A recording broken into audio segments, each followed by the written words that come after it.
Iptek di bidang pertahanan dan keamanan adalah pemanfaatan teknologi untuk meningkatkan pertahanan, keamanan, dan kedaulatan negara. Manfaat iptek di bidang pertahanan dan keamanan mencegah ancaman, menjaga stabilisasi nasional, memperkuat sistem keamanan dan pertahanan. Warahmatullahi wabarakatuh. Saya Muhammad Desta Pratama. Saya Muhammad Syahrul Fikri. Saya Alvan Pratama. Di sini kami ingin mewawancarai guru dan orang tua untuk menjawab pertanyaan tentang iptek di dalam bidang pertahanan dan keamanan. Assalamualaikum warahmatullahi wabarakatuh. Saya Muhammad Desta ingin mewawancarai tentang iptek di bidang pertahanan dan keamanan. Di sini saya bersama Bu Laras ingin minta pendapatnya tentang iptek di bidang pertahanan dan keamanan. Satu, menurut Ibu, apa dampak positif perkembangan iptek di bidang pertahanan dan keamanan?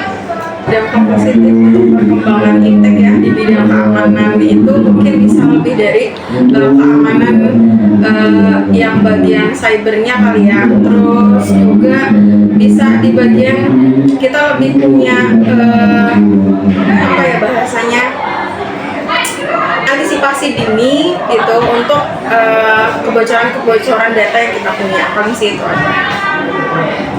Nomor 2 ada berikan contoh program di media sosial untuk iptek di bidang pertahanan dan keamanan.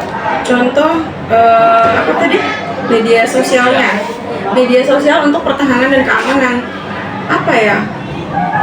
Paling sih kalau kita sendiri itu kan memang sudah ada bagian untuk hal tersebut ya, mungkin di bidangnya gitu. Kalau ngomongin masalah pertahanan keamanan itu cukup luas, dari segi pertahanan dan keamanan mana dulu nih.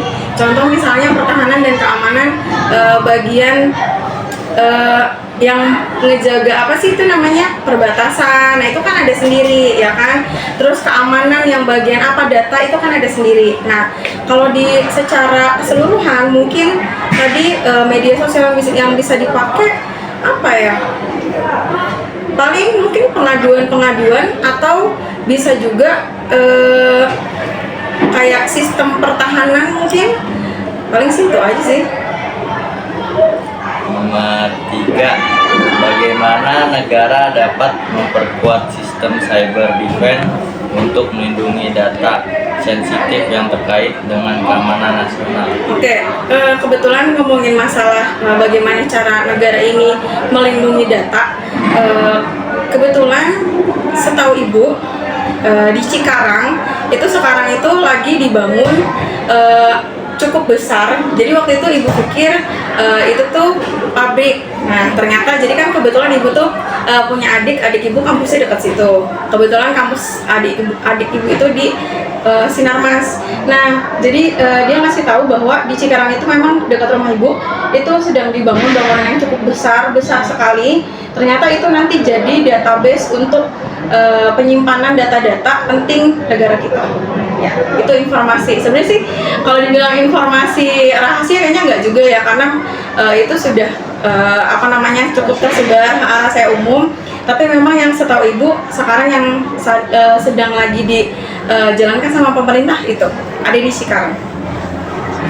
Selanjutnya nomor 5, apa yang dimaksud dengan cyber security dalam konteks pertahanan dan keamanan? Cyber security tentunya dia berperan sebagai pelindung paling utama ya dalam sistem kita. Bagaimana dia melacak hal-hal yang misalnya peretas dari luar ke sistem kita.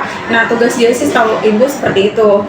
Terus juga selain itu mungkin dia juga dia bisa bertugas sebagai pelindung data-data dari database kita sendiri, negara kita sendiri, seperti itu. Selanjutnya nomor 6, apa dampak negatif kemajuan iptek dalam aspek pertahanan dan keamanan? Oke, kalau dibilang dampak negatif, tentunya semua kegiatan itu kan ada dampak positif, ada dampak negatif ya.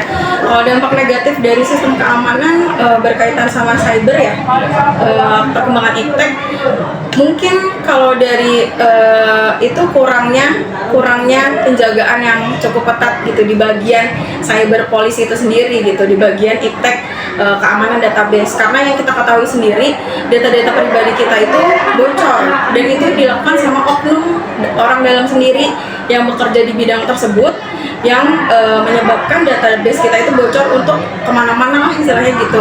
Akhirnya data kita diretas dan bisa dipakai atau digunakan oleh orang lain, atau bahkan itu jadi kepentingan untuk politik negara lain gitu sih. Yang mungkin dampak negatifnya adalah yaitu kurangnya penjagaan dari si polis cybernya sendiri, orang dalamnya sendiri, yang membuat database kita tuh jadinya tersebar kemana-mana gitu sih dampak negatifnya.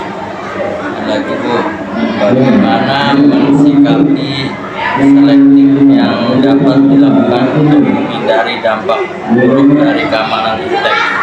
Tentunya kita harus punya pertahanan di bidang di bidang pertahanan itu. Untuk bagian perkembangan ipteknya, dia nggak cuma hanya berkembang aja, tapi dia juga harus memperkuat, apalagi namanya keamanan itu berkaitan dengan bagaimana dia mengamankan hal-hal yang ada di negara ini. Jadi bagaimana harusnya jelas harus dipikirkan baik-baik bagaimana orang-orang yang terlibat di dalam situ, lalu bagaimana sistem yang berjalan ini di perkembangan iptek ini dengan sistem yang tidak mudah untuk diretas, lalu juga penggunaan media sosial, lalu mungkin alat-alat yang dipakai untuk menjaga keamanan, kayak misalkan tadi kita sempat ngobrol sebelumnya masalah drone itu ya, penggunaan drone pun kan sebenarnya tapi nggak bisa sembarangan gitu ya, tentunya harus dengan ahlinya. Jadi mungkin lebih selektif untuk memilih orang-orang yang memang kompeten untuk menjaga cyberpolis di bagian pertahanan keamanan kaitannya sama bidang iptek itu sendiri gitu. Yang terakhir Bu, apa fungsi utama dari drone dalam operasi militer?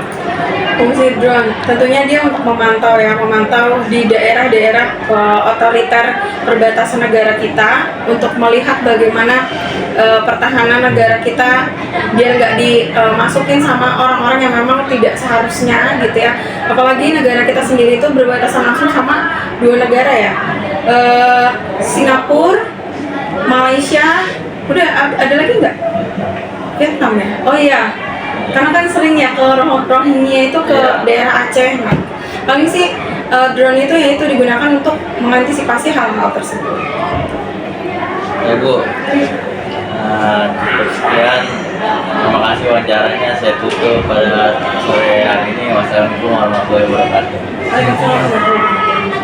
Warahmatullahi wabarakatuh. Saya akan mewawancarai Ibu Yuni tentang soal teknik. Nomor 1 yaitu apa dampak positif perkembangan iptek di bidang pertahanan dan keamanan?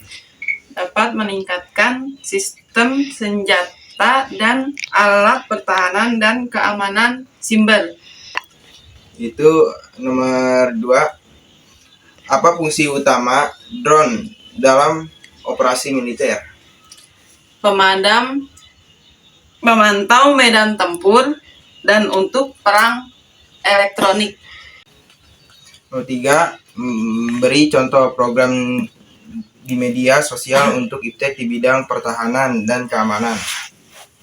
Contohnya, membuat hashtag cyber dan meningkatkan kesadaran masyarakat tentang keamanan cyber. Nomor 4, bagaimana negara dapat memperkuat sistem siber untuk melindungi data sensitif yang terkait dengan nasional? Caranya yaitu membangun infrastruktur keamanan siber yang kuat, mendirikan pusat operasional keamanan siber. Apa yang dimaksud dengan security dalam konteks pertahanan dan keamanan? Cyber security adalah upaya strategi yang teknologi yang digunakan untuk melindungi sistem informasi. Apa dampak negatif kemajuan iptek dalam aspek pertahanan dan keamanan? Dampak negatifnya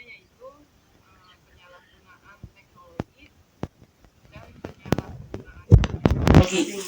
Bagaimana sikap selektif yang dapat dilakukan untuk menghindari dampak buruk dan kemajuan iptek, Pak? Yaitu dengan cara memilih hal-hal positif dan menolak hal-hal negatif. Tentang tugas PKN. Nomor 1. Apa positif perkembangan di iptek bidang pertahanan dan keamanan? Dapat memicu perubahan di bidang pertahanan dan keamanan di Indonesia. Baik, jawaban yang kedua. Apa fungsi utama drone dalam operasi militer? Pengawasan di area dan medan yang tidak dapat dilalui pasukan dengan aman. Baik, jawaban nomor 3. Beri contoh program media sosial untuk iptek bidang pertahanan dan keamanan. Mengembangkan teknologi informasi dan komunikasi untuk mendukung sistem pertahanan dan keamanan Republik Indonesia. Baik, yang keempat. Bagaimana negara dapat memperkuat sistem cyber defense untuk melindungi sensitif yang terkait dengan keamanan nasional? Caranya yaitu mengembangkan instruktur keamanan siber yang kuat, mendirikan pusat operasi keamanan dan siber. Baik, nomor 5. Apa yang dimaksud dengan cyber security dalam konteks pertahanan dan keamanan? Cyber security yaitu melindungi komputer, jaringan, aplikasi, perangkat lunak, sistem kritis, dan data dari potensi keamanan digital. Baik, jawaban nomor 6. Apa dampak negatif kemajuan iptek dalam aspek pertahanan dan keamanan? Dampaknya yaitu melalui media internet, pelaku teroris dapat berkomunikasi dengan sesama teroris maupun untuk mencari pengikut. Baik, jawaban nomor 7. Bagaimana sikap selektif yang dapat dilakukan untuk menghindari dampak buruk dari kemajuan iptek? Yaitu sikap selektif terhadap kemajuan iptek adalah memilih hal-hal positif dan menolak hal-hal negatifnya. Baik, terima kasih. Wassalamualaikum warahmatullahi wabarakatuh.